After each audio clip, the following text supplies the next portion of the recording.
예, 오늘은 사무엘하 11번째 시간, 우리가 이제 마지막입니다. 사무엘하 마지막에 대한 부분들 보겠는데요. 우리가 사무엘하의 마지막 23장에서부터 24장까지 저희들이 이제 지난주 하지 못했던 부분들, 특별히 이제, 다윗의 마지막 감사 찬양가 가운데 마지막 말에 해당하는 23장 1절에서 7절부터 우리가 말씀 한번 보도록 하겠습니다. 보시면은요, 이는 다윗의 마지막 말이라. 마치 유언처럼 이야기를 하죠. 그러니까 이것은 유언은 아니에요. 우리가 열왕기서를 보면 알지만 다윗이 죽기 전에 솔로몬에게 했던 유언이 있어요. 그것이 이제 유언이고, 이거는 뭐냐면 한마디로 말해서 이제 사무엘서를 마무리하면서 사실 24장의 이야기가 또 있잖아요. 24장의 이야기가 또 있고 거기서 다윗은 또 이야기들을 하고 있어요.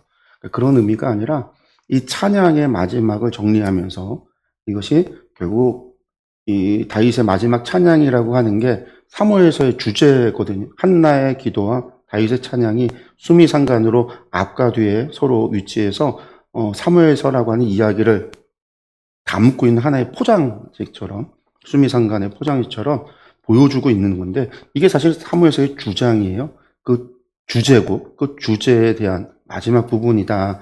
이게 이제 마지막 의미다. 그러니까 더 의미가 있다. 뭐 그런 의미로 우리가 보시면 돼요.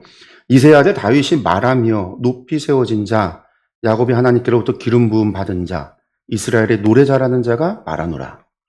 그렇죠.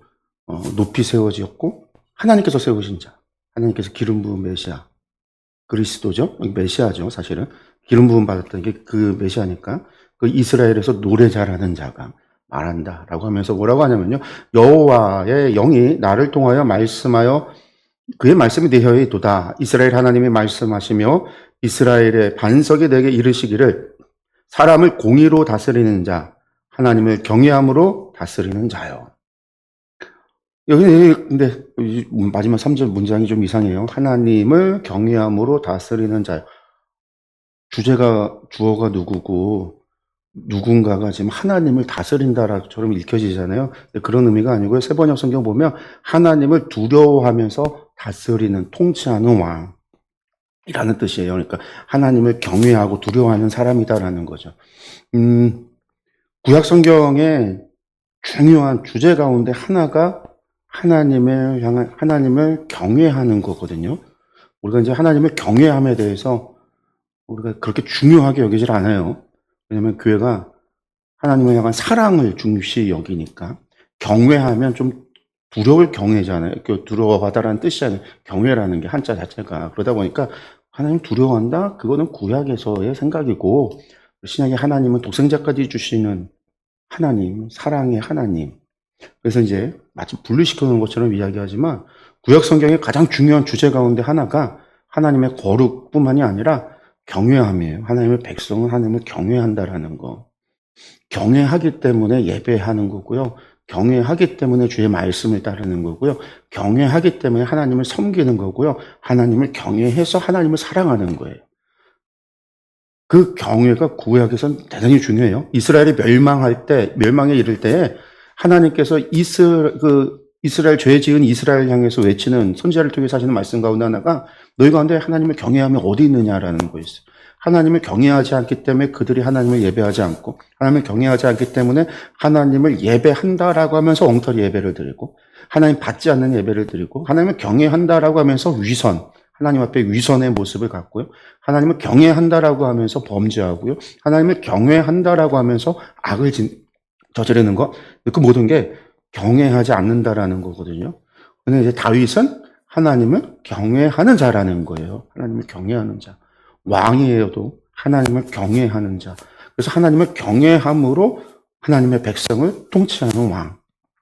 이게 하나님이 세우신 하나님 나라의 왕이죠. 왕정의 모습이에요.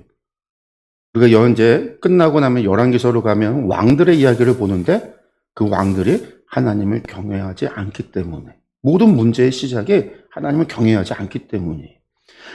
유다 왕들을 평가할 때 다윗의 길로 갔다, 여로보암의 길로 갔다. 선악을 판단할 때 다윗의 길과 여로보암의 길, 악한 길은 여로보암이고 선한 길은 다윗의 길이라고 표현하는데, 그때 다윗의 길이 뭐냐?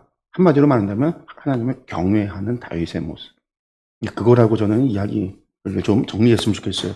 그 다윗에 대한 이야기가 우리가 다 많은 것을 이야기할 수 있겠지만 다윗이 왜 그렇게 실수 안 한 사람이 아니라 실수했는데도 그가 다시금 회개하고 하나님 앞에 다시금 회개할 수 있는 이유가 뭐냐? 경외했기 때문이에요. 회개한 것도 경외한 거고요. 자신의 모든 죄를 고백하는 것도 그가 하나님을 경외했기 때문이에요. 그가 범죄한 뒤에도요. 변함없는 모습을 가질 수 있는 것도요.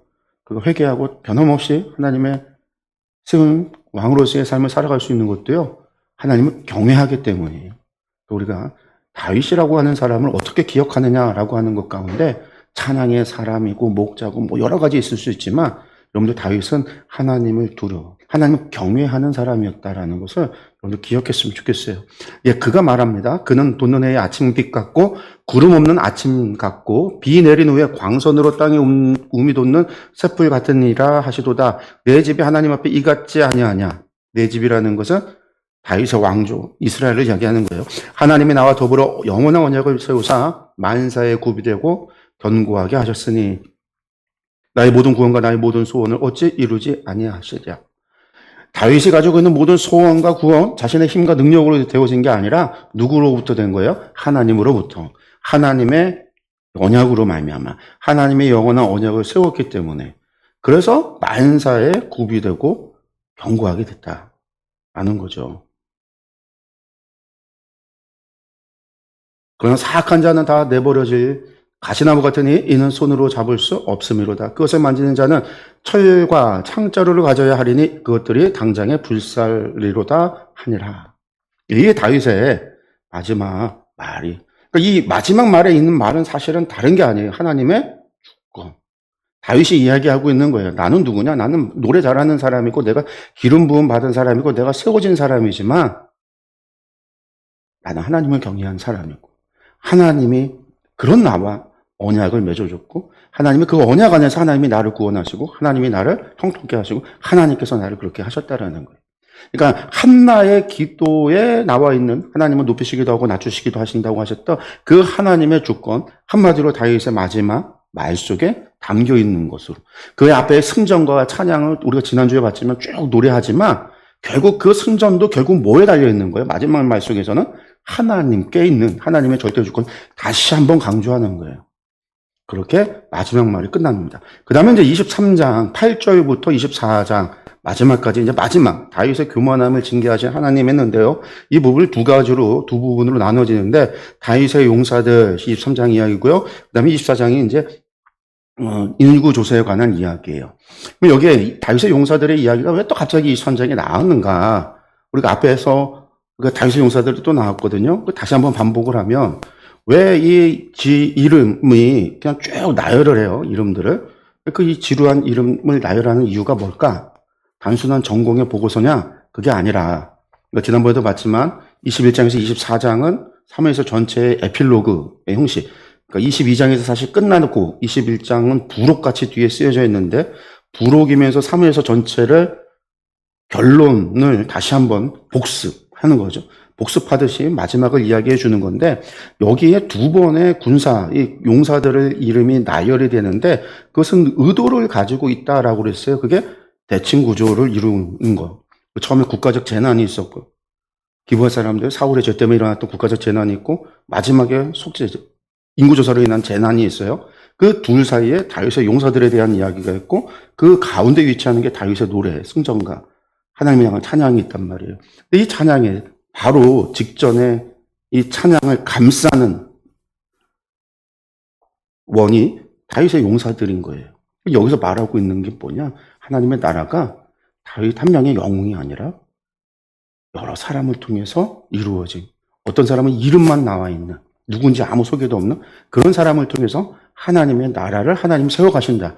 1인 한 명에 의한 게 아니라 교회가 마찬가지죠. 교회가 목회자 한 명을 통해서 세워가는 게 아니라 우리 모든 성도들을 통해서 함께 이루어져 간다라는 거예요. 그리스도의 몸이 머리는 오직 예수 그리스도고 우리는 그저 다 지체잖아요. 그런 것처럼 하나님의 나라가 어떻게 이루어져 가는가를 보여주는 거예요. 그래서 홀로 세워지지 않는다라는 거, 땀 흘려 함께하는 실제가 있었다라는 걸 우리에게 보여준다라는 거죠. 그 용사들을 갖다가 어떻게 기록을 하고 있냐면 세 그룹으로 나눠서 설명을 합니다.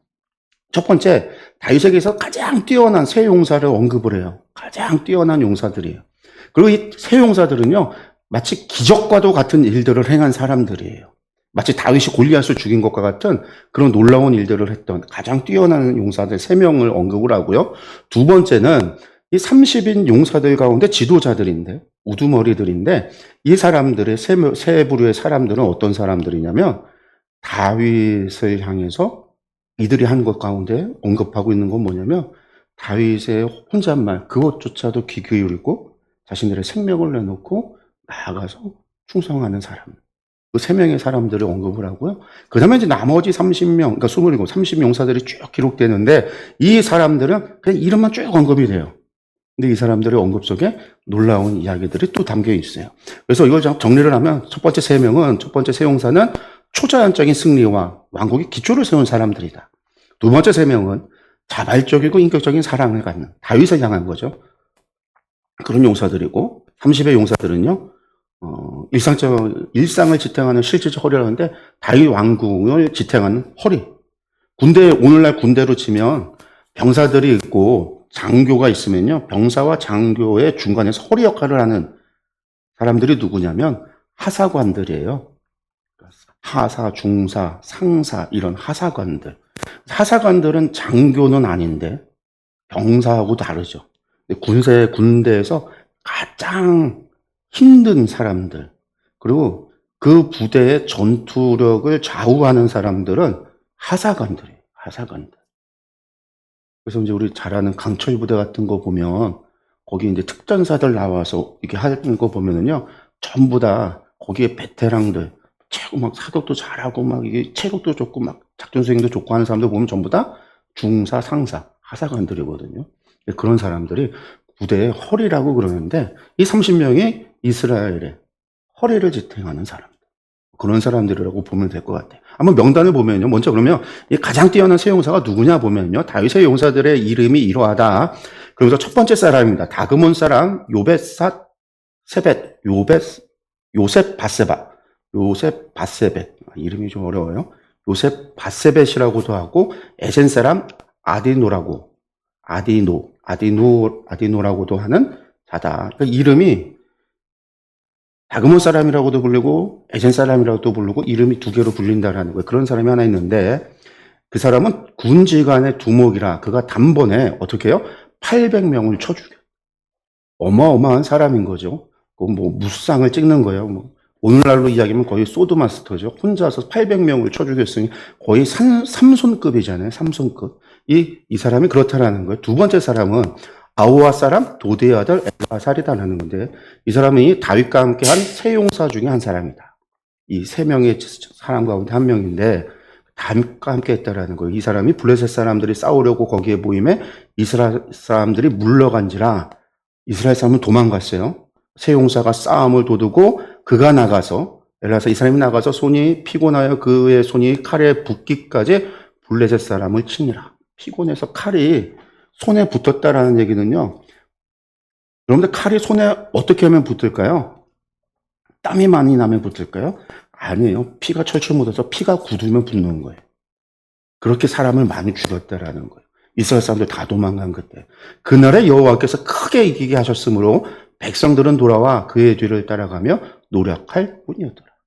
근데 다 도망갔고요. 한 부대 전체를, 한 군대를, 블레셋 군대를 3명이서 물리친 건데 그 3명 가운데 한 사람이었다라는 거예요. 어마어마한 사람인 거죠. 그 다음 사람, 셋 가운데 그 다음 사람이 누구냐? 하랄 사람 아게 아들 삼마라. 블레셋 사람들이 사기가 올라 거기 녹두나무 가득한 한쪽 밭에 모임에 또 블레셋 사람들이 전쟁하려고 막 몰려왔다는 거예요. 백성들은 블레셋 사람들 앞에서 도망하되 이때 또 도망했다라는 거죠. 근데 그가 그 밭 가운데 서서 이 블레셋 사람들을 막아서 친지라 여호와께서 큰 구원을 이루시니라. 그러니까 이 사람도 거의 이 세 사람은요, 거의 뭐 삼손급, 사사들급의 사람들인 거죠. 블레셋 전쟁을 승패를 다 군대 다 도망갔는데 혼자서 가서 막 싸워서 무쌍을 찍어서 이겼다. 혼자서 800명을 죽였다. 말도 안 되는 일들을 해냈던 용사 가운데 용사다. 사사와 같이 하나님께서 함께하면서 이적과 기적을 행했던 용사들이다라는 거죠. 그러니까 이 기적의 왕국의 기초를 놓았다라고 했는데 이들이 대부분 블레셋과의 전쟁에서 승리를 이야기를 해요. 블레셋은 사무엘서 볼 때 항상 이스라엘의 주적이 블레셋이에요. 블레셋의 승리는 이스라엘의 안정임. 그것을 이제 의미하는 건데 요새 바세벳은 단번에 800명을 쳐 죽였고 벨라살은 손이 칼에 붙도록 그 피해가 굳도록 블레셋과 싸웠고 산마는 탑박 한가운데서 홀로 진영을 지키고 물질린 사람. 이런 사람들이다라는 거죠. 두 번째 이제 세 용사가 나오는데요. 이 사람들은 그 앞선 세 사람들보다는 못해요. 어떤 사람들이냐? 이 사람들은 32목 중에 2목 중에 세 사람이에요. 그러니까 30명의 두목들 가운데, 그러니까 뒤에 나오는 32명들인데, 그러면 그 사람들 포함이겠죠. 이 세 사람이 있는데, 이 사람들이 누구냐? 곡식 벨 때에, 그러니까 6월절에서, 그러니까 이제 오순절로 가는 그 사이에, 77절 가는 그 사이가 곡식을 벨 때예요. 그러니까 이때는 언제냐면, 언제나 블레셋이 약탈하러 오는 그때예요. 그때에 아둘람 굴에 내려가 다윗에게 나아갔는데, 그때 어떻게 해요? 블레셋 사람이 한 무리가 르바임 골짜기에 진을 쳤다라. 이때 또 블레셋과의 전쟁이 있었다라는 거죠. 그때 다윗은 산성에 있고 그때 블레셋 사람이 요새는 베들레헴에 있는지라. 여기서 위치도 중요해요. 블레셋 사람들은 원래 어디에 있어요? 블레셋 평야 지역에 있잖아요. 블레셋 평야 지역에서 이 사람들이 강해지면 쉐펠라 지역, 산등성 지역 정도를 갖다가 차지해요. 근데 이 사람들이 약탈하러 올라오는데 이 사람들 어디까지 올라왔냐? 베들레헴으로 유다 산지 꼭대기까지 올라온 거예요. 유다 산지 제일 높은 데까지 산 위에 올라온 거예요.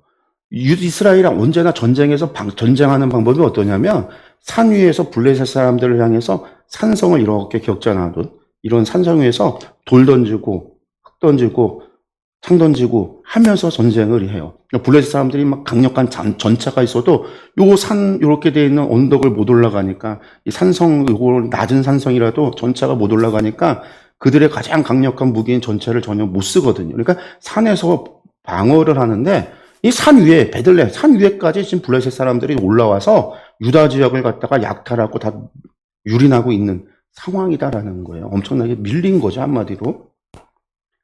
그러니까 이 다윗이 이때 소원하기를 어떻게 뭐라고 소원을 하냐면요. 베들레헴 성문곁 우물물을 누가 내게 마시게 할까? 지금 산성에 도망가 있는 거예요. 산성에 있어요. 전쟁 나가서 산성에 한 이름 없는 산성에 요새 같은 거 지어놓고 거기에 있는데 목이 말랐는지 그 물을 마시고 싶다. 이런 한탄을 하는 거죠. 이 말 속에는 여러 가지가 있겠죠. 아, 저 블레셋을 물리치고 베들레헴을 탈환해야 되는데 뭐 여러 가지 의미가 이 말 속에 내포되어 있을 거예요. 물을 마시고 싶다. 그랬더니 세 용사가요. 그 이야기를 들은 거예요. 다윗이 혼자 넋두리하는 거를. 그래서 이 세 사람이 블레셋 사람의 진영을 돌파해 갖고 베들레헴 성문곁 우물을 길어와요. 이 사람들이 무슨 다윗에게 잘 보여서 승진하려고 하는 사람들이 아니에요. 그런 위치에 있는 사람들도 아니에요. 다윗에게 그 물을 가져온 거예요. 넋두리 들고. 그러니까 다윗이요. 어떻게 하냐면 아이고 이 물이 약한 거 하면서 마신 게 아니라 마시기를 기뻐하지 않고요. 여호와께 부어드렸다. 제단에 갖다 그 물을 부어요. 그 생명 목숨 걸고 가서 물을요. 제단에 붓는 거예요. 그러면서 다윗이 뭐라고 기도를 하냐면 하나님 앞에 내가 나를 위하여 결단코 이런 일을 하지 아니하리이다. 내가 내 사랑하는 내 충성하는 부하들을 죽음의 사지로 그 내 물 하나 한 모금 마시겠다고 보내는 일은 난 하지 않겠습니다.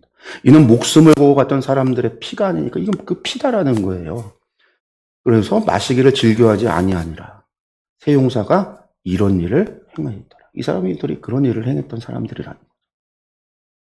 그 사람들이 누구냐? 첫 번째가 수르의 아들 요압의 아들 아비새라는 요압의 아우 아비새라는 거예요. 아비새 이름이 여러 번 나왔잖아요. 나중에 다윗의 경호실장이 되는 사람이고요. 중요한 다윗의 이후에 솔로몬 시대에도 중요한 사람이 되는데 이 아비새라는 거예요. 그는 이 세 사람 가운데 우두머리.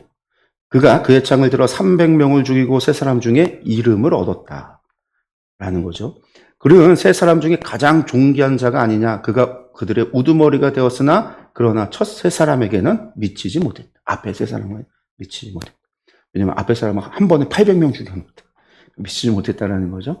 두 번째, 갑셀 용사의 손자 여호야다의 아들 분하야이다라는 거예요. 그는 용맹스러운 일을 행한 자라 일찍이 모압 아리엘의 아들 둘을 죽였고 그러니까 저 사람들은 모압의 장군 둘을 죽였다라는 거예요. 또 눈이 올 때에 구덩이에 내려가서 사자 한 마리를 사자를 갖다 쳐 죽인 사람. 용맹한 거죠. 또 장대한 애굽 사람을 죽였는데 그의 손에 창이 있어도 그가 어떻게 해요? 막대기 들고 가서 때려 죽였다라는 거예요. 창 든 사람하고 막 싸우는데 막대기 들고 가서 그 창을 빼앗아서 창으로 죽였다. 대단한 거죠, 이 사람도요. 이 사람도 세 용사 가운데 그 이름이 있다. 근데 30명보다 존귀하지만 앞에 세 사람보다 미치지 못했다, 그 사람들. 근데 다윗이 이 분야를 나중에 자신의 시위 대장으로 삼아요. 경호실장. 아비새가 경호실장이었고 나중에 분야가 경호실장이 돼요. 아비새가 진급하고 한마디로 그렇게 바뀌어요. 그래서 보면은요, 그러니까 목숨을 건 베들레헴 우물물했는데 다윗이 요청한 게 아니라 그들이 자발적으로 다윗을 위해서 그렇게 충성했던 사람들이다라고 하는 세 사람의 지도자라는 거죠. 그 다음에 이제 인구조 30명의 이제 용사들이 나오는데 24절에 39절인데요. 이 사람들은요, 설명 없어요. 그냥 이름만 쭉 나와요. 근데 이 사람들의 결국은 왕국의 일상을, 하나님의 나라를 지탱하는 기둥들이다라는 거예요. 보면 요압의 아우 아사엘, 그러니까 요압, 아비새, 아사엘, 그게 다 요압의 삼형제들인데, 아사엘은 이스보셋과의 전쟁에서 죽죠. 아브넬에 의해서 죽는데 어쨌든 그 일찍 죽은, 우리가 사무엘 하에 보면 초반에 죽은 사람이에요. 근데 이 사람도 310명 가운데 하나다. 또 베들레헴 도도의 아들 에라난과 하롯 사람 사뭇과 하롯 사람 엘리가와 발릿 사람 헬레스와 드고아 사람 이케스의 아들 이라와 아나돗 사람 아비에셀과 호사 사람 무분네와 아우아 사람 살몬과 느도바 사람 마하레와 느도바 사람 바하나의 아들 헬렙과 베냐민 자손에 속한 기브아 사람 리베의 아들 이때와 베라돈 사람 분하야와 가하스 시냇가에 사는 히때와 아르바 사람 아비알본과 브루음 사람 아스마엘과 사알본 사람 엘리아바와 야산의 아들 요나단과 하랄 사람 삼마와 아랄 사람 사랄의 아들 아히암과 마아가 사람의 손자 아스베의 아들 엘리베렉과 길로 사람 아이두벨의 아들 엘리암과 갈멜 사람 헤스레와 아랍 사람 바하레와 소바 사람 나단의 아들 이갈과 갓 사람 바니와 암몬 사람 셀렉과 스루의 아들 요압의 무기를 가진 자 부에롯 사람 나하레와 이델 사람 이라와 에델 사람 가렙과 좀 나오는데 38절까지 봤는데요. 여기서 우리가 봐야 될 사람 가운데 이방인들이 여기 있어요. 여기서도 아랍 사람 바하레, 아랍 사람이잖아요. 다메섹 쪽 아랍 사람도 있고요. 아까 아나돗 사람인데 아나돗은 블레셋 지역의 수도 한 도시예요. 아나돗 사람도 있고. 근데 중요한 거 여기 보면요. 암몬 사람 셀렉이라는 사람이 나와요. 근데 암몬 사람인데요. 암몬 사람은 누구예요? 여호와의 총회에 들어가지 못한다고 하나님이 저주한 모세 오경에 율법에 박아놓은 사람들이란 말이에요. 암몬 사람이. 룻도 암몬 사람이잖아요. 암몬 사람 여호와의 총회에 들어오지 못한다고 했는데 하나님의 나라의 기둥에 누가 있어요? 암몬 사람 셀렉이라는 사람. 이방인도 하나님 나라에서. 이 사람들은 어떻게 하나님의 나라의 한 구성원이 됐을까요? 총에 들어오지 못한다고 구원받지 못한다고 저주받은 사람인데 어떻게 이런 지위에 올라올 수 있었을까요? 이 사람이 믿음과 신앙을 가졌기 때문에, 그의 삶을 돌이켰기 때문에 하나님이 받아주신 거죠. 성경에 그 이름이 들어가도록. 근데 역대기를 보면 더 있어요. 역대상에 보면은요, 모압 사람 이드마라고 하는 사람도 나와요. 전혀. 그러니까 지금 사무엘서에는 기록되어 있지 빠진 사람이지만 혈통을 넘어선 이방인. 그리고 이제 마지막 39절 우리가 읽지 않았는데 39절의 사람이 누구냐면 우리야입니다. 우리야. 햇사람 우리야. 햇사람은 이방인이라는 거예요. 우리야. 근데 이 햇사람 우리야를 언급하는데 역대기에는 중간쯤에 언급을 하는데 이 사무엘서에는요, 지금 30명의 용사들에서 하나님을 향한 찬송을 하고 그 찬송을 떠받들이고 있는 게 다윗과 다윗의 용사들이다라고 해서 앞과 뒤에다가 수미상관으로 기록을 하고 있잖아요. 그럼 그 기록의 맨 마지막에 누구냐면요, 햇사람 우리야를 언급한 거예요. 그래서 이상 총수가 37명이었다라고 하면서 햇사람 우리야를 마지막에 딱 기록을 해놨어요. 무슨 의미일까요, 여러분들? 우리야가 어떤 사람이에요? 어떤 상징을 가지고 있는 사람이에요? 다윗의 죄를 상징하는 사람이에요. 다윗이 살인 교사했던 사람이에요. 바세바 간음 사건이 일어났던 것을 떠올려요. 사무엘서는요, 다윗의 죄를 침묵하지 않아요. 다윗의 죄를 딱 박아놔요. 이 마지막에 햇사랑 우리야, 이거는 상징이에요. 다윗의 죄. 마지막에 기록하고 있는 거예요. 다시 한번. 이 마지막 에필로그의 마지막 사무엘서의 결론에 왜 이렇게 하고 있는가? 왜 이것이 하나님을 찬양하는 그 찬양의 기둥들, 떠받들고 있는 기둥의 맨 마지막에 우리아를 두는가? 이방인이다라고 하는 의미 플러스 뭐에 대한 거예요? 인간의 죄로 인간으로 안 된다라는 거. 하나님의 나라는 사람의 능력과 힘으로 되는 게 아니라는 거. 히어로로, 영웅으로 이루어지는 게 아니라는 거.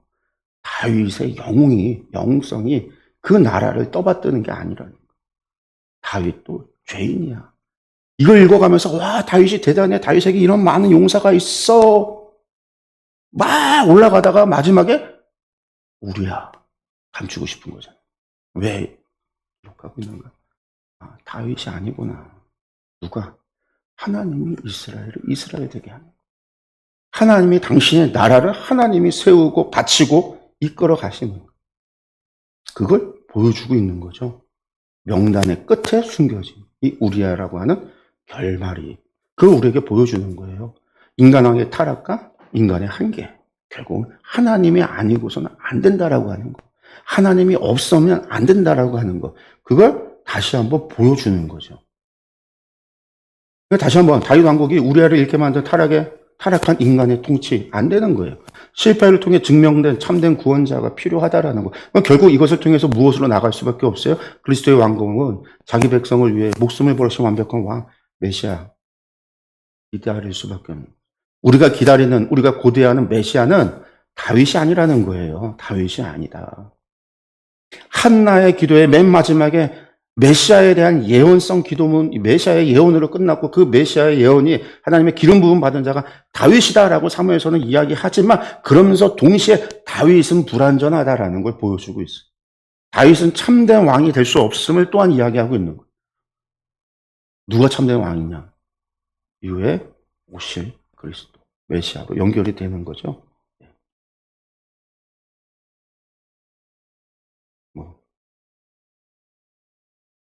그게 이제 다윗의 용사들에 대한 기록으로 끝나요. 그 다음에 이제 24장 마지막 이제 재앙의 이야기가 또 나옵니다. 이 마지막 24장이 이제 인구조사와 하나님의 징계 이야기예요. 그러니까 우리가 마지막 에필로그의 그런 수밀상관의 구조를 모르고 그리고 에필로그라고 하는 게 사무엘서 전체 한마디로 결론 부분이다라고 하는 부분을 우리가 모르고 사무엘서 그냥 읽으면 사무엘서 끝이 참 찝찝하게 끝나는 거예요. 근데 그게 아니라 이것이 의도하고 있는 바가 무엇인가를 보면 마지막에 이렇게 끝난 이유를 우리가 정확하게 아는 거죠. 사무엘서가 마지막에 결론이 무엇인가를 정확하게 이해할 수 있는 거예요. 먼저 보면은요, 1절에 어떻게 시작을 하냐면은요, 여호와께서 다시 이스라엘을 향하여 진노하사 그들을 치시려고 다윗을 격동시키사 가서 이스라엘과 유다의 인구를 조사하라 하신지라. 여기 보면은요, 여러 가지 우리가 관심 가져야 될 게 있어요. 갑자기 여호와께서 다시 이스라엘. 그 전에 뭐가 한 번 있었다라는 거죠. 이게 두 번째라는 거예요. 그 전에 있었던 한 번이 뭘까요? 그게 기브아 사람들. 사울의 죄 때문에 3년의 기근이 왔던 거 다시라는 거예요. 그리고 누구를 향해서 진노했어요? 이스라엘을 향해서 진노했어요. 그래서 하나님이 뭘 했어요? 하나님이 다윗을 격동시켰어요. 그래서 뭘 하라고 했어요? 이스라엘과 유다의 인구를 조사하라고. 근데 역대기서를 보면요, 전혀 다른 이야기를 해요. 역대기상 2장 21장 1절을 보면요, 사탄이 일어나 이스라엘을 대적하고 다윗을 충동하여 이스라엘을 계수하게 하니라. 여기서는요, 뭐라고 얘기해요? 하나님은 쏙 빠져 있어요? 없어요. 사탄이 한 일이에요. 사탄이 일어나서 이스라엘 향해서 진노한 게 아니라 이스라엘을 대적하고, 이스라엘이 뭘 했는지 몰라요. 근데 이게 이스라엘을 미워해서 대적하고는 다윗을 충동했다라는 거예요. 다윗을 충동한 이유도 이스라엘을 대적하기 때문에 충동한 거예요. 사탄이. 그래서 다윗을 충동해서 뭘 했다? 이스라엘을 인구조사를 시켰다라는 이야기예요. 뭐가 맞아요? 하나는 여호와께서, 하나는 사탄이. 그 사람들이 이제 이것 때문에 사무엘서와 역대기에 서로 다른 이것 때문에 이게 서로 모순되고 잘못된 거 아니냐 그렇게 생각을 한단 말이죠. 근데 그게 아니에요. 다윗을 충동한 게 누구냐? 사무엘서의 하나님, 역대기의 사탄, 하나님이냐, 사탄이냐? 우리가 먼저 봐야 될 거는요. 사무엘서가 기록된 시기하고 역대기가 기록된 시기가 전혀 달라요. 사무엘서가 기록된 시기는요. 포로 이전에서 포로 초기 정도로 봐요. 이 시기에 기록되어졌던 역사, 이 예언서를 기억했던 사람들이 신명기적 역사서라고 그러고 신명기 사관을 가지고 있었던 사람들이라고 이야기를 해요. 신명기 사관이 뭐예요? 상보를 이야기하는 사람들. 죄를 졌기 때문에 죄의 원인은, 그러니까 벌 받는 이유는 죄 때문이라는 거죠. 상벌. 인간이 행한 대로 하나님께서 갚으시는 게 신명기. 그래서 그 사람들이 뭐예요? 포로기 전, 이 사람들이 회개하지 않을 때 선지자들이 막 외쳤던 그 외침들이, 그리고 나서 멸망에서 멸망의 원인을 이야기하던 사람들이 포로기 전후에 하나님의 말씀을 전했던 모든 사람들이 가지고 있었던 거는 예루살렘에 멸망된다. 그러니 회개하라. 멸망됐다. 너희들의 죄 때문이다. 라고 얘기했던 모든 신학적 해석의 신명기적 신학이에요. 신명기 신학. 신명기 사관이라고 그래요. 그리고 시간이 많이 지났는데도 불구하고 돌아와서 막 성전도 다시 짓고 제2성전기가 돼서 성전도 짓고 예배도 드리고 하는데 하나님의 영광이 돌아오지 않아요. 다윗의 왕위도 회복되지 않고 여전히 페르시아의 속국, 헬라의 속국, 로마의 속국을 흘러가는 그 역사 속에서 우리 용서받은 거 맞아? 우리 용서받은 거 맞아? 우리 버림받았나? 라는 생각. 왜 지금 우리 잘하고 있는데 왜 회복되지 않지? 우리 말씀한 대로 성전도 짓고 예배도 드리고 우리 열심히 하잖아. 막 그렇게 이야기되어질 때 그 사람들한테 주어진 것이 신명기적인 것으로는 얘기가 안 되는 거예요. 왜? 조상들의 죄 때문에. 조상들 때 멸망했는데. 우리는 지금 잘하고 있는데. 그래서 하나님 말씀대로 살아가겠다고 막 경건주의 운동을 일으키고 율법대로 살아가겠다고 율법을 공부하고 막 읽고 막 그렇게 막 애쓰고 있는데 왜 돌아오지 않아? 그러고 때 주어졌던 답이 신명기적인 답으로는 그들의 질문에 대답할 수 없었기 때문에 그때 주어진 게 역대기 신학이라는 거예요. 역대기. 그러니까 이게 역대기서나 신명기적인 역사서인 사무엘서가 많은 차이가 그만큼 있어요. 그게 시기가 다르고요. 신학적인 목적도 달라요. 이때에 사람들은요, 절대주권 하나님이 심판을 했다라는 거예요. 고대 근동의 사람들은요, 다신교를 살았기 때문에 신과 신들의 전쟁이라고 봤단 말이에요. 근데 그게 아니라 신과 신들의 전쟁이 아니라 북이스라엘이 아수르에게 멸망한 거는 북이스라엘의 하나님과 아수르의 신이 싸워서 하나님이 여호와가 졌기 때문에 멸망한 게 아니고 유다와 바벨론의 신이 싸워서 여호와와 바벨론의 마루득이 싸워서 여호와가 져서 마루득이 승리해서 유다가 멸망하고 예루살렘이 멸망한 게 아니라 이 모든 것이 하나님 주권으로 선악의 싸움, 신들의 싸움이 아니라 하나님이 아수르를 들어 이스라엘을 심판하는 거고 바벨론을 들어 유다를 심판하는 거고 저 바벨론조차도 하나님 마음 먹으면 느부갓네살 왕 미친놈 만들어서 광야에서 짐승처럼 7년 동안 살게도 만들 수 있고 그 엄청난 풀무불에 들어가도 사람을 구원해낼 수가 있고 머리카락을 하나 안 타게 하나님은 하실 수가 있고 사자굴에 들어가도 하나님이 그를 다니엘을 구원할 수 있다라고 하는 사실들 이런 것들이 신명기 신학이 보여주는 거예요. 모든 심판의 주권이 누구에게 있다? 하나님께 있다. 그러니까 다윗이 격동이 돼서 인구조사한 것조차도 하나님이 하시는 거예요. 심판의 목적에 의해서. 어떤 심판의 목적? 이스라엘을 심판하고자. 이스라엘을 향한 진노 때문에. 그런 의미예요. 역대기는 어떠냐면요. 그렇지 않아요. 포로 기회를 다 지나서 나중에 지나간 뒤에는요. 이 시기에는 하나님이 절대 신이다라고 하는 것을 이미 이 사람들이 이제 이해하고 받아들였어요. 세상에 다른 신들은 없구나라는 걸 받아들였어요. 그런데도 세상에는 뭐가 있어요? 악한 일을 행하는 존재들이 있잖아요. 그러니까 그 존재들은 뭘까라고 했을 때 그게 사탄과 사탄의 부하들, 귀신이라고 말하는 악한 영들이라고 하는 존재들이 존재한다. 이게 이제 계시의 점진성이라고 해서 하나님께서 처음부터 모든 걸 다 보여주시는 게 아니라 조금씩 계시해 주시는데, 이 바벨론 포로 후기가 되면 그러니까 신은 이 사단의 존재, 영적인 질서에 대해서 조금 더 많이 보여주시고 알려주시고 구체적으로 알려주시는 거예요. 그래서 역대기에는 사단이 했다라는 거예요. 근데 사단이 한 것도 사실은 역대기에 기록되어 있지 않지만 하나님께서 계획하셨기 때문에. 어떻게 이해하면 되냐면 욥기에서 사단이 욥의 자녀들을 죽이고 재산을 빼앗고 몸에 병들게 할 때 누구의 허락에 의해서 이루어지는 거예요? 하나님의 허락에. 사단이 욥이 까닭없이 하나님 섬기겠으니까 하나님 다 복주니까 섬기는 거 아니에요. 막 나쁜 이야기를 했단 말이에요. 하나님 해봐라. 하나님 허락해. 사단이 했단 말이죠. 역대기는 그런 의미가 담겨 있는 거예요. 그래서 사단이라는 거죠. 그래서 유혹의 직접적인 원한이 사단이다라고 하는 걸 보여준다는 거예요. 그게 이제 욥기의 구도와 사무엘하 역대기 구조가 같다라고 보여주고요. 여호와께서 다시 이스라엘을 향해서 그럼 진노했다라고 하는 게 그럼 도대체 뭘까? 이스라엘의 죄가 뭘까냐는 거예요.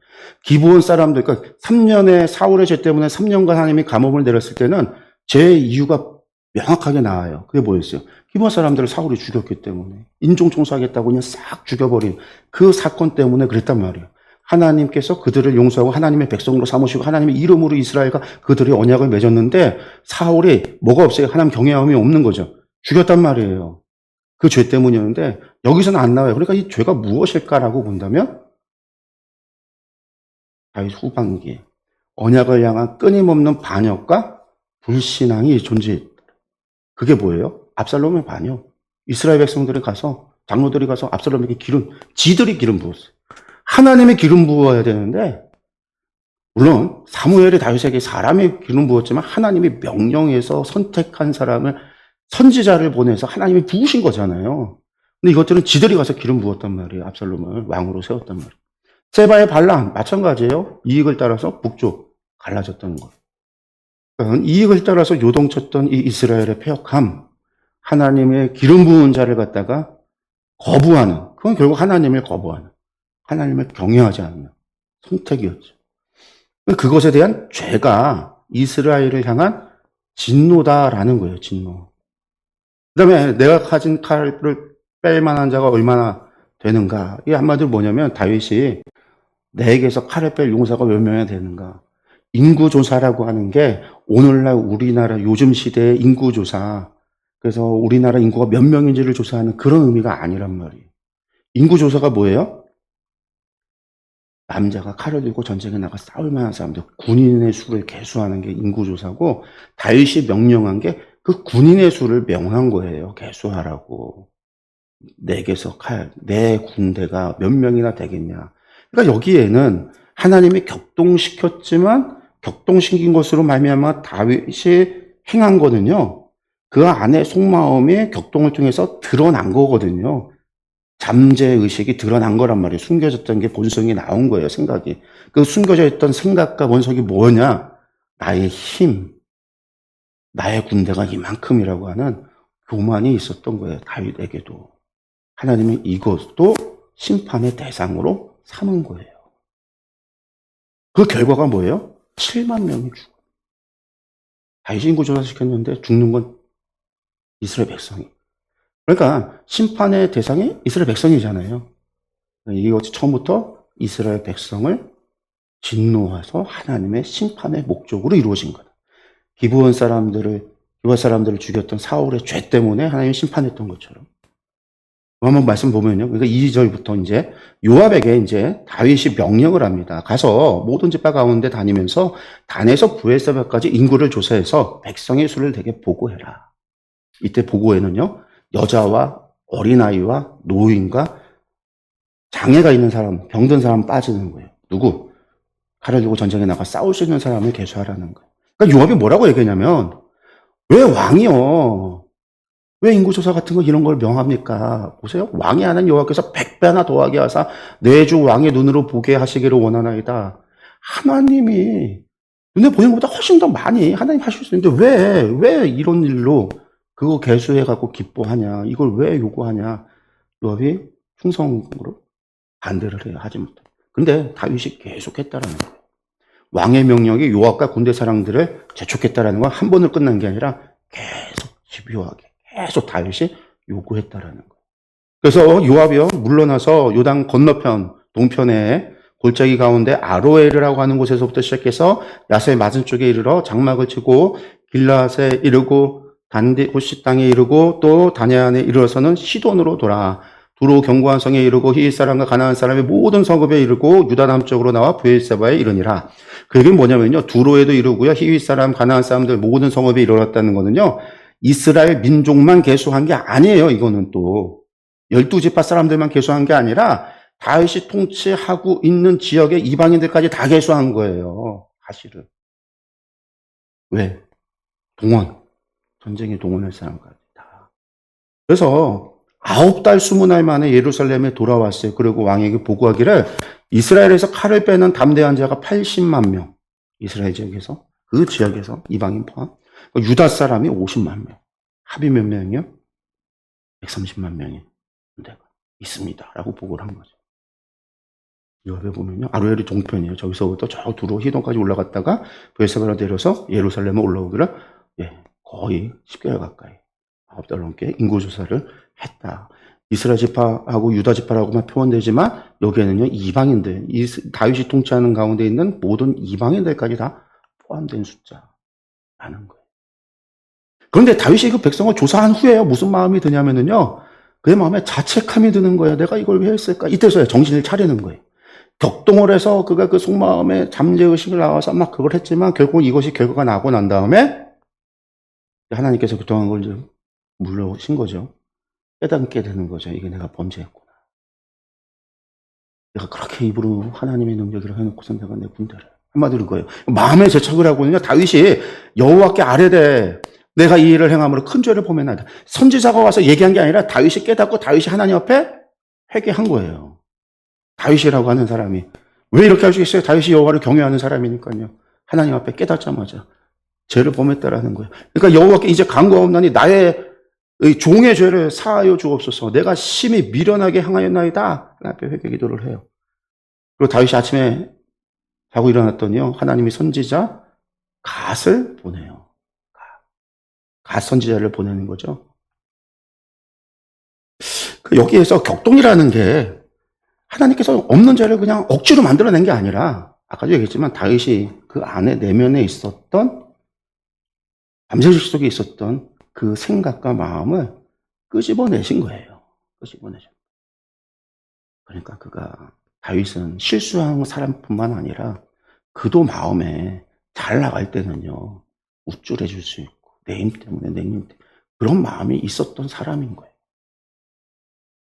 근데 하나님이요 그 마음속까지 그냥 두지 않았다라는 거죠. 다윗의 그 속마음까지 그냥 두지 않았어요. 그것까지 끄집어내셨다라는 거예요. 그리고 결국 그것 때문에 다윗이 스스로 행한 거죠. 인구조사 명령을 집요하게 할 때까지 한 번 명하고 끝난 게 아니라 확인하고 안 됐으니까 또 명령하고 확인하고 안 됐으니까 또 명령하고 하기를 여러 번에 걸쳐서 결국은 자신이 행했던 그 인구조사에 명령했던 다윗이 죄가 없다가 아니에요. 그것이 다윗의 책임일 수밖에 없는 거예요. 이걸 하나님이 격동시켰으니까 하나님의 죄가 아닙니까? 라고 말할 수 없는 거예요. 하나님은 단순히 그 마음에 그가 있었던 속마음을 끄집어내신 그것만 하시는 거죠. 역대기는 그걸 어떻게 표현했어요? 사단이 그 역할을 했다라는 거. 끄집어내서. 이어서 말합니다. 다윗이 말하기를 갓에게 가서 갓이 와서 얘기하는 갓이 다윗에게 말하는 거예요. 와서 하나님의 말씀을 듣고요. 갓이 뭐라고 얘기했냐면 내가 하나님께서 이제 갓에게 전한 말이 뭐냐? 내가 내게 세 가지를 보이노니 하나님 세 가지 길이 너한테 있다. 첫째는 뭐냐? 왕의 땅에 이스라엘 땅에 7년의 기근이 있을 거다. 두 배죠. 사울의 3년 이상, 2배 이상인 거죠. 7년의 기근이 있을 거다. 두 번째 길은 뭐냐? 네가 왕의 원수에 쫓겨서 석 달 동안 그들 앞에서 도망 다니게 될 거다. 두 번째. 세 번째는 뭐냐? 왕의 땅에 사흘 동안 전염병이 있을 거다. 3일 동안 전염병이 있을 거다. 이 셋 중에 골라라. 10대 맞을래? 5대 맞을래? 한 대 맞을래? 골라. 하나님 말하신 거예요. 왕은 생각하여 보고 나를 보내신 이에게 무엇을 대답하게 하소서 말씀하셔서 다 가시 이야기를 했어요. 세 가지 징계. 여러분들은 뭘 선택하시겠어요? 우리가 그냥 읽으면은요, 그렇게 생각을 해요. 그러니까 처음에 저도 예전에 성경을 읽을 때, 잘 모를 때, 하나님의 징계나 이런 것들, 이스라엘 향한 그런 것들을 정확하게 문장을 보면서 생각하고, 곱씹어보고, 따져보지 않고 그냥 읽었을 때는요, 아니, 다윗이 인구조사해놓고 지가 잘못해놓고, 잘못해서 벌 받을 거면 지가 받아야지. 이 가운데서 다윗에게 해당하는 게 뭐가 있어요? 왕이 원수에게 쫓겨서 3달 동안 도망 다니는 거. 나 같으면 그거 고르겠다. 왜 백성들한테 뒤집어 씌워서 지가 죽지 왜 백성들이나 죽게 만들어? 라는 생각을 가졌거든요. 여러분들은 어떻게 선택하시겠어요? 하나님은 뭘 원하셨을까요? 다윗이 뭐라고 하냐면요. 다윗의 이야기를 청하건대 여호와께서는 긍휼이 크시니 우리가 여호와의 손에 빠지고 내가 사람의 손에 빠지지 아니하기를 원하노라 하는지라. 무슨 얘기예요? 여호와의 손에 빠지고 내가 사람의 손에 빠지지 아니하기를 원하노라. 세 번역을 보면은요. 가세에게 대답하여 괴롭기가 그지없습니다. 선택하는데. 그래도 주님은 자비가 많으신 분이니 차라리 우리가 주님의 손에 벌을 받겠습니다. 사람의 손에 벌을 받고 싶지는 않습니다. 이 뜻이에요. 개혁개정인 번역이 어려워요. 하나님의 손에 벌 받고 싶습니다. 사람의 손에 벌 받기 싫습니다. 원수에게 쫓기는 것을 나만 받겠다 그런 의미로 받아들이는 게 아니라 사람의 손으로 하나님이 직접 우리를 벌하시는 그 벌을 받겠습니다. 이에 여호와께서 어떻게 해요? 정하신 때까지 3일 동안 전염병을 이스라엘에게 내렸어요. 반에서 부엘사바까지. 그랬더니 그때 백성의 죽은 자가 얼마다? 7만 명. 광야 시대 때 하나님 앞에 불평불만하다가 죽었던 때를 제외하고 한 방에 이렇게 많은 사람이 죽은 때가 없었어요. 하나님이 엄청나게 중죄로 보시고 큰 심판을 내리신 거죠. 보시면 그러니까 사람의 손이고 하나님의 손이 뭐냐? 기근과 전쟁은 사람의 손이라는 거예요. 가난하고 약한 백성들에게 더 큰 피해가 갈 수밖에 없죠. 기근이 온다고 해서 다윗이 굶을까요? 다윗은 안 굶어요. 고위 2층에 있는 사람들이 굶을까요? 안 굶어요. 누가 굶어 죽냐? 가난한 사람들이 굶는 거죠. 전염병은요. 당시의 전염병은요. 가리지 않아요. 가리지 않아요. 지금의 전염병은 못 사는 사람들한테 더 피해가 가고 부자들은 피해가 덜 갈지 모르지만 당시에는 아니었단 말이에요. 의료 체계가 지금 같지 않잖아요. 하나님의 손이 왕궁이라고 피할 수 없는, 귀족이라고 피할 수 없는 모든 게 하나님의 손에 의해서 이루어질 공의가 이루어질 일이죠. 그래서 하나님의 손은 전염병이라는 거예요. 하나님도 하나님께 벌 받겠습니다 했더니 하나님께서 그래? 그러면 전염병. 하나님도 그렇게 판단을 하시는 거죠. 그래서 얼마나? 7만 명이 죽었어요. 그 7만 명의 죄는 뭐예요? 이스라엘의 죄. 그들이 하나님을 경외하지 않은 거예요. 그들이 하나님 경외하지 않고 하나님이 기름 부어 세웠던 왕을 무시하고 스스로 왕을 세우려고 했던 교만한 죄가 있어. 다윗에게는요, 결국 그 모든 걸 이겨내고 왕의 자리를 지키고 있었던 자신의 교만함이 내면 속에 있었다라고 하는 왕의 교만. 그 모든 것이 하나님의 심판 앞에 무너질 수밖에 없는 거죠. 그 천사가요, 다 죽이고 다녀요. 연병이 천사 통해서. 근데 천사가 이제 다 하고 예루살렘을 향해서 올라와요. 그래서 그 예루살렘을 멸하려고 해요. 그랬더니 하나님께서요, 이제 내 재앙 내리침을 뉘우치사. 이게 뭐 반성했다는 뜻이 아니라 이제 충족했으니까 멈추라고 하는 거예요. 백성을 멸하는 천사에게 이르되 족하다. 이제 진다. 이제는 내 손을 거두라 하기로 이 여호와의 사자가 여부스 사람 아라우나의 타작 마당 곁에 있는지라. 그 곁에 천사가 서 있어요. 다윗이 백성을 치는 천사를 봤어요. 아마 본 거죠. 천사를 봤어요. 그리고 여호와께 아뢰어 이르되 나는 범죄했고 악을 행하였거니와 이 양무리는 무엇을 행하였나이까? 청하건대 주의 손으로 나와 내 아버지의 집을 치소서. 다 치고 예루살렘에 왔는데 예루살렘에 올라와서 안 치고 있단 말이에요. 아라우나의 타작마당에 서 있는 천사를 다윗이 보면서 왜 하나님, 왜 이스라엘을 다 멸해내고 왜 저에게 안 오고 있습니까? 하나님, 저도 하나님 앞에 악을 행하고 죄를 졌으니까 저와 제 집에 벌을 내려달라고 우리 다윗이 하나님 앞에 청원하는 거예요. 저는 벌 받아야 된다고요. 근데 아라우나의 타작마당이 어디냐면, 그러니까 이게 지금 다윗이 그러니까 진심으로 하나님 앞에 고백을 하는 거죠. 내 집을 치소서라고. 그러면서 다윗이 뭐라고 얘기하냐면요. 이 양떼는 이스라엘을 향해서 다시 양이라고 얘기를 하고 있는 거예요. 양떼라고 고백을 해요. 왕에서 목재로의 그의 고백이 바뀌는, 내 백성이 아니라 이스라엘이 아니라. 과거의 자유는 왕으로서의 숫자를 통한 자신의 과시였다라고 하는데, 회개라고 하는 전환점을 통해서 목자로서의 자기 정체성을 회복하는 거죠. 양을 위해서 생명을 내어버린, 자신의 양을 지키기 위해서 사자와 곰과 맞섰던 자신의 목자의 정체성을, 그리고 자신의 악과 자신의 죄를 하나님 앞에 회개하면서 자신을 심판해달라고 하나님 앞에 외치는 거죠. 그리고 이제 이게 메시아서 모형이 되는 거예요. 왜 이 이야기를 마지막에 또한 두는가? 참된 왕의 모습이 무엇인가를 보여주는 거예요. 나를 치고 저들을 살려달라고 하는 다윗의 기도. 이게 뭐예요? 대속이죠. 저들의 죄를 나에게.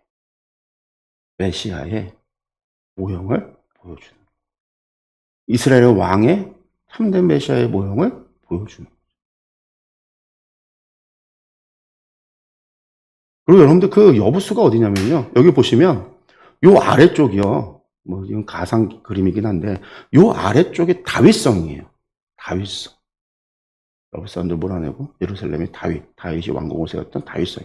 그 저 위쪽이 아라우나의 타작마당이에요. 위쪽이에요.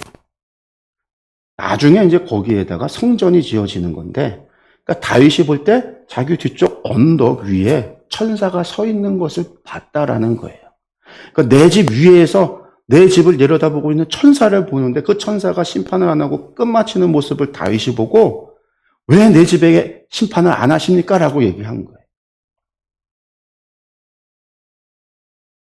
이날에 가시 이제 그제서 다시 선지자가 다윗에게 와요. 그러고 말합니다.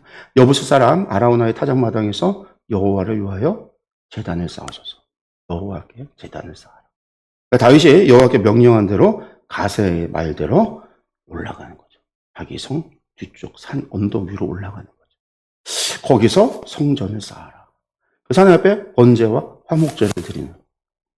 결국 그 자리가 나중에 솔로몬의 성전이 세워지는 자리가 돼요. 그러니까 인간의 교만과 비극과 죄를 상징하는 곳이었는데 그곳이 하나님께서 용서하시는 은혜의 자리가 되는 거고, 그리고 다시 나아가 하나님이 머무시는 하나님의 성전이 임하는 자리가 된다라는 거예요. 하나님의 심판의 자리가 회개의 자리가 되고 구원의 자리가 되고 은혜의 자리가 되고 화해의 상징이요 하나님의 임재의 상징이 되는 것, 그게 아라우나의 타작마당이라는 거예요. 그래서 아라우나가 바라보다가 그도 위에서 바라보다 왕과 그의 부하들이 자기를 향하여 올라오는 것을 보고 나가서는 왕 앞에 얼굴을 땅에 대고 절하며 말하기를 내 주 왕께서 종에게 임하시나이까 하니 다윗이 말하기를 내게서 타작마당을 사서 여호와께 제단을 쌓아 백성에게 내리는 재앙을 그치게 하려 합니다. 다윗을 사서 하겠다. 그러니까 아라우나가 다윗에게 이르되 원하건대 내 주 왕은 좋게 여기시는 대로 취하여 드리소서. 원하는 대로 하셔라. 번제에 대해는 소가 여기도 있고 뗄나무도 있으니까 마당질하는 도구와 소의 멍에도 다 있으니까 쓰소서라고 얘기를 하는 거예요. 왕이여 아라우나가 이것을 다 왕께 드리나이다 하고 또 왕께 아뢰되 왕의 하나님 여호와께서 왕을 기쁘게 받으시기를 원하나이다. 그러니까 왕이 다윗이 아라우나에게 이르되 그렇지 않다. 공짜로 내가 가져갈 수 없다. 그래서 값을 주고 내게서 살리라. 값 없이는 내 하나님 여호와께 번제를 드리지 않겠다. 하고서는 다윗이 50세겔로 타작마당과 소를 사서 그곳에서 여호와를 위하여 제단을 쌓고 번제와 화목제를 드렸더니, 번제를 드렸다는 건 희생의 제사를 드린 거죠. 회개의 제사를 드린 거예요. 그리고 이제 화목제는 하나님과의 이제 어긋났던 관계를 다시 돌이키는 게 화목제잖아요. 드렸더니 이에 여호와께서 그 땅을 위한 기도를 들으시며 다윗의 제사를 받으신 거죠. 이스라엘에 내리는 재앙이 그쳤더라. 하나님의 격동하신 숨겨진 죄를 끄집어내셔서 범죄케 하고, 그거 났을 때 범죄가 일어났고 회개를 통해서 결국은 하나님 앞에 제사, 그리고 성전으로 이어지는 구속의 여정의 완성을 보여준다라고 그러는데, 결국 그 자리가 한마디로 말해서 심판의 자리가 구원의 자리고 은혜의 자리고 하나님의 임재의 자리. 그렇게 생각하시면 좋을 것 같아요. 그리고 그것이 마지막 때도 마찬가지예요. 우리가 하나님을 만나는 그 자리가, 우리가 요한계시록에서 말하는 백보자 심판의 그 자리가 어떤 자리예요? 범죄한 자들은 풀무불에 들어가는 두 번째 이르는 죽음, 풀무불에 들어가지만 구원받는 자들은요, 새하늘과 새 땅, 새 예루살렘, 하나님의 영원한 나라에 가잖아요. 우리의 죄를 심판하는 자리지만, 우리의 삶을 판단하고 벌하고 심판하는 자리지만, 믿음에 따라서 그 자리가 믿는 자에게는 구원의 자리요, 은혜의 자리가 되는 것이고, 하나님과 영원히 함께함의 자리가 되는 거고, 시작이 되는 거고, 하나님 믿지 않는 자들에게는 심판의 자리인 거죠. 이제 그것을 다시 생각해 볼 수 있습니다. 오늘 이제 보면 이제 당시 예루살렘 모형도인데, 여기 요만큼의 다윗의 터고요. 이게 이제 신약 때 모습이에요. 저희가 성전이고요. 옆에가 이제 서쪽 언덕이라고 그래요. 서쪽 언덕. 이 서쪽 언덕 쪽에 골고다 언덕이 있어요. 골고다 언덕도. 이쪽에 이제 그 대제사장, 예수님을 재판했던 대제사장의 집터도 있고, 다 이쪽이 서쪽 언덕에 있어요. 그래서 보시면 기드론 골짜기가 기드론 골짜기가 오른편에 있고, 기드론 골짜기 건너편에 흔히 말하는 이제 올리브산이 있고요. 예수님 마지막 기도하셨던 올리브산이 있고, 아래쪽이 저기가 이제 흰놈의 골짜기라고 하는 곳이, 몰렉 신전이 있어서 아이들을 갖다가 번제로 주셨던 곳, 흰놈의 골짜기. 그리고 서쪽 언덕과 다윗성터 사이가 중앙 골짜기로 되어져 이렇게 되어 있는 게 성전터 우리가 보시면 되겠고, 저 성전터에 오늘날 가면 이슬람의 황금동 사원에 있습니다. 어쨌든 그 아라우나의 타작마당이 결국 은혜의 자리, 하나님의 구원의 자리, 임재의 자리가 돼서 솔로몬의 성전이 세워지는 그러한 곳이 되어집니다. 다윗의 죄를 하나님께서 다윗을 격동시켜서 인구조사를 시작하게 됐지만, 그건 거기가 하나님의 집이 들어서는 시작이 되어지는 그런 일로 끝나는 거죠. 그래서 사무엘서의 맨 마지막에 끝의 이야기에 왜 이 이야기가 들어갔을까? 맨 마지막에 또 이야기를 하시는 이유는 뭘까요? 결국 마지막 또 다윗의 죄를 얘기해요. 이스라엘의 죄와 다윗의 죄 다 얘기해요. 너희들도 나쁜 하나님 앞에 범죄했어요. 그 이스라엘의 죄의 근본은 뭐예요? 하나님 경외하지 않고 하나님이 세운 메시아를, 왕을 거부한 것. 하나님을 거부했다라는, 하나님의 경외하지 않았던 그들의 죄. 다윗의 교만, 왕이 가져서는 안 되는 첫 번째가 교만이란 말. 왕은 하나님을 경외하는 사람이어야 되지, 교만한 사람이어서는 안 돼요. 참된 메시아는 남을 위해 대속 희생할 수 있는 사람이어야 돼. 그게 하나님이 말씀하시는 그리스도란 말이에요. 마지막에 그것을 보여주고요. 그리고 맨 마지막에 결국 이런 것이 전화위복은 아니지만 어쨌든 이 결과가 결국 하나님께서 죄를 용서해 주는 것으로 끝나는 게 아니라 그곳에 하나님의 성전이 세워지도록, 하나님의 집이 지어지도록, 하나님이 그곳에 임재하시는 상징이잖아요. 성전은 하나님의 임재를 하나님이 허락하시는 그런 놀라운 은혜로서 끝나는 거죠. 사무엘서를 통해서 보여주는 거, 우리가 하나님을 버리고 왕을 요구해서 사울을 요구했고, 그 뒤에 하나님이 사울을 주셨고, 그 다음에 다윗을 주셨지만, 결국 하나님이 우리의 참된 왕이고, 인간의 힘으로, 능으로 되어지는 것이 아니라, 아무리 선하고 영웅이라고 칭하는 사람이라 할지라도, 그가 가지고 있는 내면의 죄, 하나님 앞에서는 숨겨지고 감추어질 수 없어요. 하나님이 격동하면 그 죄로 말미암아 얼마나 끔찍한 일들이, 그 숨겨진 죄의 열매가 얼마나 끔찍하게 나타날 수 있는지 성경 우리에게 다 말해주는 거죠. 거기서 돌이킬 수 있는 것은 하나밖에 없어요. 하나님을 경외하고 하나님 앞에 겸손히 하나님을 섬기고 사랑하는 것. 사무엘서가 우리에게 말해주고 있는 거죠. 그러니까 이 부분들을 여러분들 기억하셨으면 좋겠습니다. 사무엘서 정리를 하면서요. 그래서 결국은 뭐예요? 우리가 마음을 다해서 여호와 하나님을 섬겨라. 사무엘 상하의 전체를 동원해서 말하고자 하는 것, 사무엘이 사울왕에게 했던 이야기예요. 너희 마음을 다하여 하나님을 섬겨라. 이스라엘 백성들에게 미스바에서 했던 이야기이기도 해요. 마음을 다하여 여호와를 섬겨라. 우리가 이것을 마음에 새겼으면 좋겠습니다. 여기서 우리 사무엘서 우리가 하만 저희가 11주를 했는데 사무엘하, 그래서 사무엘 상하를 마치도록 하겠습니다. 기도하겠습니다.